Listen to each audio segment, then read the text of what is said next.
ಕೇಳೆ ರಾತ್ರಿ ಎಲ್ಲ ಎಲ್ಲೋಗಿದ್ರು ಅಂತ. ಏನ್ ಕಾಂತಮ್ಮವ್ರೆ ಹೇಗೆ ಹೇಳ್ತಿದ್ದೀರಾ?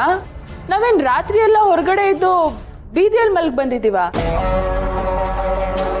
ನೆನೆ ರಾತ್ರಿ ನಿಮ್ ಮುಂದೆನೆ ಸುಬ್ಬು ಬೇರೆ ರೂಮಲ್ಲಿ, ನಾನು ನಮ್ ರೂಮಲ್ಲಿ ಮಲ್ಗಿರ್ಲಿಲ್ವಾ? ಅದೇನೋ ಸರಿ, ಆದ್ರೆ ಇಬ್ರು ಬೇರೆ ಬೇರೆ ರೂಮಿಗೆ ಹೋದವ್ರು ಇವಾಗ ಹಿಂಗೆ ಒಟ್ಟಿಗೆ ಒಳಗ್ ಬರ್ತಿದ್ದೀರಾ? ಅದು ನಾವು ಬೆಳಗ್ಗೆನೆ ಎದ್ದು ವಾಕಿಂಗ್ ಹೋಗಿದ್ವಿ. Walking, running, jogging, texting, dating ಎಲ್ಲ ಮುಗಿಸ್ಕೊಂಡ್ ಬಂದ್ರಿ. ನನಗೇನು ಅರ್ಥ ಆಗ್ತಿಲ್ಲ. ನೀವು ಇದೇನಿದು ಹಿಂಗ್ ಹಿಂಗ್ ಅಂತಿದ್ದೀರಾ? ಅದೇ ಹಿಂಗು ತಿಂದು ಮಂಗನಂಗೆ ಪ್ರಶ್ನೆ ಕೇಳಬೇಡಿ. ಅವ್ರು ಹೇಳ್ದಲ್ಲ ವಾಕಿಂಗ್ ಹೋಗಿ ಬಂದ್ರು ಅಂತ. ವಾಕಿಂಗ ಈಗ ಜಾಗಿಂಗ್ ಅಂತ ಹೇಳಿದ್ರು.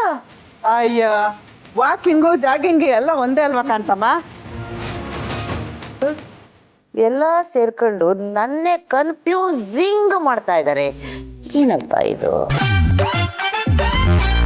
ಕಾಂತ ಮತ್ತೆ ನಾವು ಹೋಗಿದ್ದು ವಾಕಿಂಗೇನೆ. ಹೋಗ್ತಾ ವಾಕಿಂಗ್ ಅಲ್ಲಿ ಹೋಗಿ ಬರ್ತಾ ಜಾಗಿಂಗ್ ಅಲ್ಲಿ ಬಂದ್ವಿ. ಅದು ಫಿಟ್ ಆಗಿರ್ಬೇಕಂತ ಮತ್ತೆ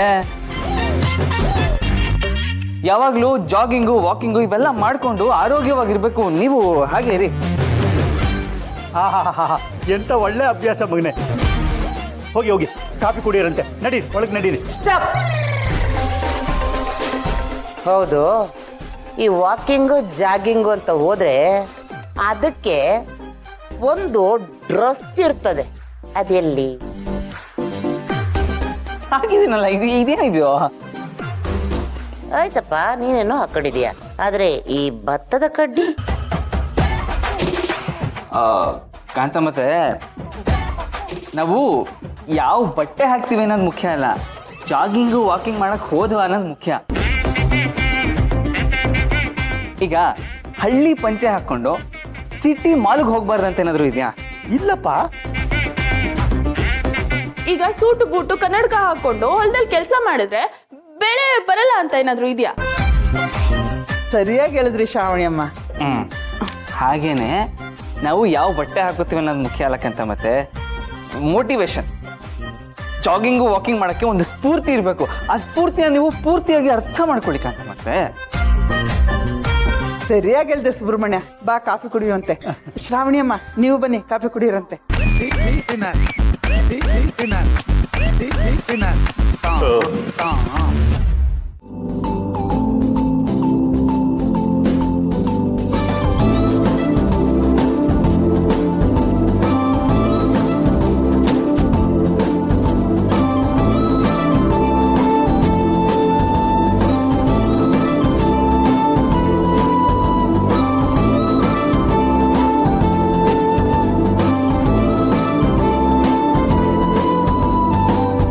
ಮೇಡಮ್ ಬಂದ ತಕ್ಷಣ ಸೇಮ್ ಪಿಂಚ್ ಅಂದ್ಬಿಡ್ಬೇಕು.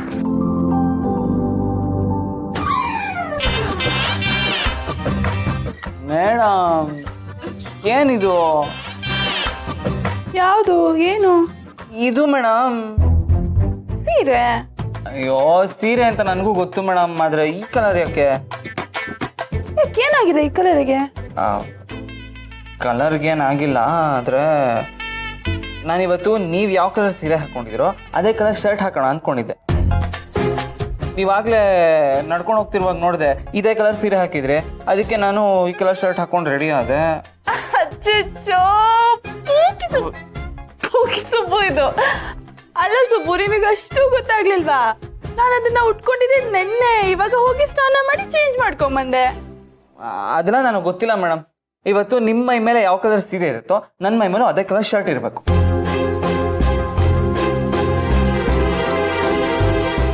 ನನ್ನ ಗಂಡನ್ಗೆ ನಾನಂದ್ರೆ ಎಷ್ಟು ಪ್ರೀತಿ. ನಾನು ಅದೃಷ್ಟ ಮಾಡಿದ್ದೆ. ನನ್ನ ಗಂಡ ನನ್ನನ್ನು ಎಷ್ಟು ಲವ್ ಮಾಡ್ತಿದ್ದಾನೆ ಅಂತ ಊರಿಗೆಲ್ಲ ಹೇಳಬೇಕು ಅಂತ ಅನ್ನಿಸ್ತಾ ಇದೆ. ಕಡೆ ಪಕ್ಷ ಸ್ಟೇಟಸ್ಗಾದ್ರೂ ಹಾಕೋಬೇಕು ಅಂತ ಅನ್ನಿಸ್ತಾ ಇದೆ. ನನ್ನ ಗಂಡ ಅಂದ್ರೆ ನನಗೆ ಮುತ್ತು, ಮಗುವಿನ ಮನಸ್ಸು, ಬೆಟ್ಟದಷ್ಟು ಪ್ರೀತಿ. Ready madam? ಈಗ ಮ್ಯಾಚಿಂಗ್ ಓಕೆ ಅಲ್ವಾ? ಕರೆಕ್ಟ್ ಆಗಿದೆ. ಈಗ ನಾನು ನಿಮಗೆ ಏನೋ ಹೇಳಬೇಕಾಗಿತ್ತು. ಏನಪ್ಪ ಹೇಳಬೇಕು? ಅದು ಸೇಮ್ ಪಿಂಚ್ ಮೇಡಮ್. ಆಯ್ತು ಸೇಮ್ ಪಿಂಚ್. ಸರಿ ಮೇಡಮ್, ಹೊಡ್ತೀನಿ ಹಂಗಂದ್ರೆ. ಆಯ್ತ್ರಿ, ಹೋಗಿ ಬನ್ನಿ. ಹುಷಾರು ಕಣ್ರಿ. ಸರಿ ರೀ.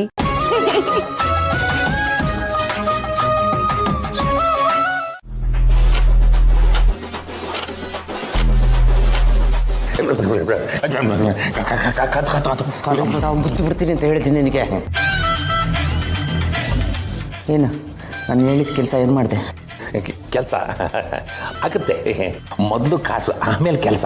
ಕಾಸಿದ್ರೆ ಕೈಲಾಸ, ಕಾಸಿದ್ರೆ ಕೆಲಸ. ನಾನು ಎಷ್ಟು ಸರಿ ಹೇಳಿದ್ದೀನಿ, ನಿನ್ನ ಕಾಸಿಗೆ ಮೋಸ ಆಗಲ್ಲ. ನನ್ನ ಮೇಲೆ ನಂಬಿಕೆ ಇಡು. ನಾನು ನಿನ್ನಂಗೆ ಓಡಗಳಲ್ಲ ಮನೆ ಬಿಟ್ಟು. ನಂಬಿಕೆನೇ ಜೀವನ, ಜೀವನನೇ ದುಡ್ಡು. ಜೀವನದಲ್ಲಿ ಹೆಂಡತಿ ನಮ್ದೇ ಇದ್ರು ದುಡ್ಡನ್ನು ನಂಬಬೇಕು. ನೀನು ನನ್ನ ಕಾಸಿನ ಆಸೆ ತೋರಿಸಿ ಮೋಸ ಮಾಡಲ್ಲ ಅನ್ನೋ ನಂಬಿಕೆಯಿಂದ ನೀನು ಹೇಳಿದ ಕೆಲಸ ನಾನು ಮಾಡ್ತೀನಿ. ಅಯ್ಯೋ ಅಲ್ಲಪ್ಪ, ನಿಂದೊಂದು ಪೈಸನೂ ಆಚೆ ಈಚೆ ಹೋಗಲ್ಲ. ಕರೆಕ್ಟಾಗಿ ಕೊಡ್ತೀನಿ ಆಯ್ತಾ? ಸ್ವಲ್ಪ ನಂಬಿಕೆ ಇಡು ನನ್ನ ಮೇಲೆ. ನಾನು ಹೇಳಿದ ಕೆಲಸ ಮೊದಲು ಮಾಡು. ಆ ಅನಂತ ಶಯನ ಪದ್ಮನಾಭ ಎಲ್ಲಿಗೆ ಹೋಗ್ತಾನೆ, ಏನು ಮಾಡ್ತಾನೆ, ಯಾರನ್ನ ಭೇಟಿ ಮಾಡ್ತಾನೆ ಅನ್ನೋದನ್ನೆಲ್ಲ ಗಮನಿಸಿ ಫೋಟೋ ತೆಗೆದು ನನಗೆ ಕಳಿಸ್ತಾ ಇರು. ಆದರೆ ಅನಂತ ಶಯನನಿಗೆ ನೀನು ಫಾಲೋ ಮಾಡೋ ವಿಷಯ ಗೊತ್ತಾಗಬಾರ್ದಷ್ಟೆ. ಪದ್ಮನಾಭ ಒಳಗಿದ್ದ ರೆಡಿ ಆಗ್ತಾ ಇದ್ದಾನೆ. ಅವನು ಎಲ್ಲಿ ಹೋಗ್ತಾನೆ, ಏನು ಮಾಡ್ತಾನೆ, ಎಲ್ಲೆಲ್ಲಿರ್ತಾನೆ ಅನ್ನೋದನ್ನ ಪತ್ತೆ ಹಚ್ಚಿ ಫೋಟೋ ತೆಗೆದು ಜೊತೆಗೆ ವಿಡಿಯೋನೂ ಮಾಡ್ಕೊಂಡು ಬರ್ಬಿಡ್ತೀನಿ. ಬೇಕಾಗಿಲ್ಲ, ಹೇಳಿದ ಕೆಲಸ ಮಾಡಿದ್ರೆ ಸಾಕು. ವಿಡಿಯೋ ಅಂತೆ ವಿಡಿಯೋ.